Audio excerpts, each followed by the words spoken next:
ലോക്സഭാ തെരഞ്ഞെടുപ്പ് പൂർത്തിയായതോടെ BSP എന്ന ഉത്തർപ്രദേശിലെ ഒരു പ്രാദേശിക പാർട്ടിക്ക് കൂടിയാണ് അവസാനമാവുന്നത്. ഒരു എംപിമാരെ പോലും ജയിപ്പിക്കാൻ സാധിക്കാത്ത ഗതികെട്ട അവസ്ഥയിലേക്കാണ് മുൻ മുഖ്യമന്ത്രിയുടെ കൂടി പാർട്ടിയായ BSP തകരുന്നത്. ഇക്കഴിഞ്ഞ ലോക്സഭാ തെരഞ്ഞെടുപ്പിൽ രാജ്യത്ത് ആകെ BSPക്ക് ലഭിച്ച വോട്ട് വിഹിതം 2.4% മാത്രമാണ്. ദേശീയ പാർട്ടി എന്ന പദവി കൂടി BSPക്ക് നഷ്ടമാവുകയാണ്. 1984 ഏപ്രിലിൽ സ്ഥാപിച്ച ബഹുജൻ സമാജ്വാദി പാർട്ടി കാൻഷിറാം എന്ന ദളിത് നേതാവ് പിന്നീട് മായാവതിയുടെ കയ്യിൽ ഏൽപ്പിക്കുകയായിരുന്നു.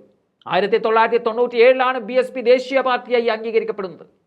2012 ഉത്തർപ്രദേശ് നിയമസഭാ തെരഞ്ഞെടുപ്പിലെ ഉജ്ജ്വല വിജയത്തോടെ തുടക്കം മുതൽ പാർട്ടി ഇന്ത്യയിലെ തന്നെ അറിയപ്പെടുന്ന രാഷ്ട്രീയ പ്രസ്ഥാനമായി മാറുകയും ചെയ്തു.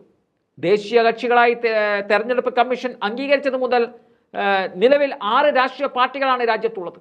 BJP, BSP, Congress, Aam Aadmi Party, National People's Party, പിന്നെ CPM.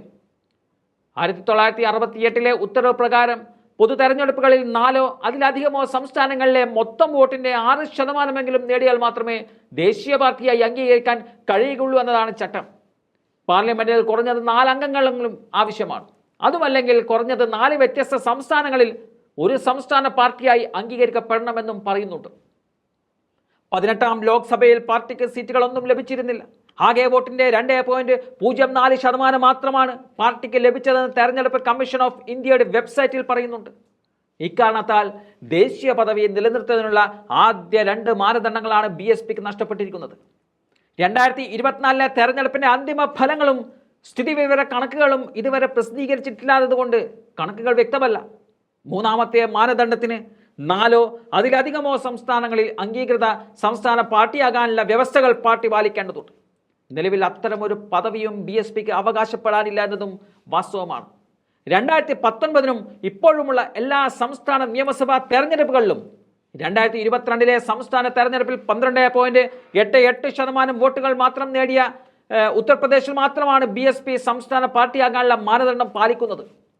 2022 സംസ്ഥാന നിയമസഭാ തെരഞ്ഞെടുപ്പിൽ BSPക്ക് 12.88% വോട്ടും 2024 ലോക്സഭാ തെരഞ്ഞെടുപ്പിൽ ഉത്തർപ്രദേശിൽ 9.39% വോട്ടും ലഭിച്ചിരുന്നു.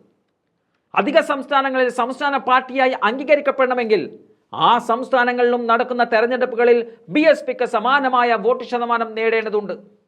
ഇന്ത്യയിൽ ഒരു രാഷ്ട്രീയ പാർട്ടി സംസ്ഥാന പാർട്ടിയായി അംഗീകരിക്കണമെങ്കിൽ സംസ്ഥാന അസംബ്ലി തെരഞ്ഞെടുപ്പിൽ ഒരു സംസ്ഥാനത്തെ മൊത്തം സാധ്യതയുള്ള വോട്ടുകളുടെ 6% ഉറപ്പാക്കുകയും കുറഞ്ഞത് 2 MLAമാരെങ്കിലും ഉണ്ടായിരിക്കുകയും വേണം.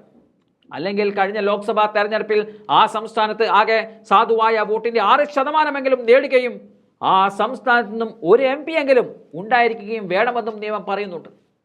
ഈ കണക്കുകളെല്ലാം നോക്കുമ്പോൾ അധികം താമസിയാതെ തന്നെ BSP ദേശീയ രാഷ്ട്രീയ പദവിയിൽ നിന്നും താഴെ ഇറങ്ങുമെന്ന് ഉറപ്പായിരിക്കുകയാണെന്നും നമുക്കിപ്പോൾ പറയേണ്ടി വരും.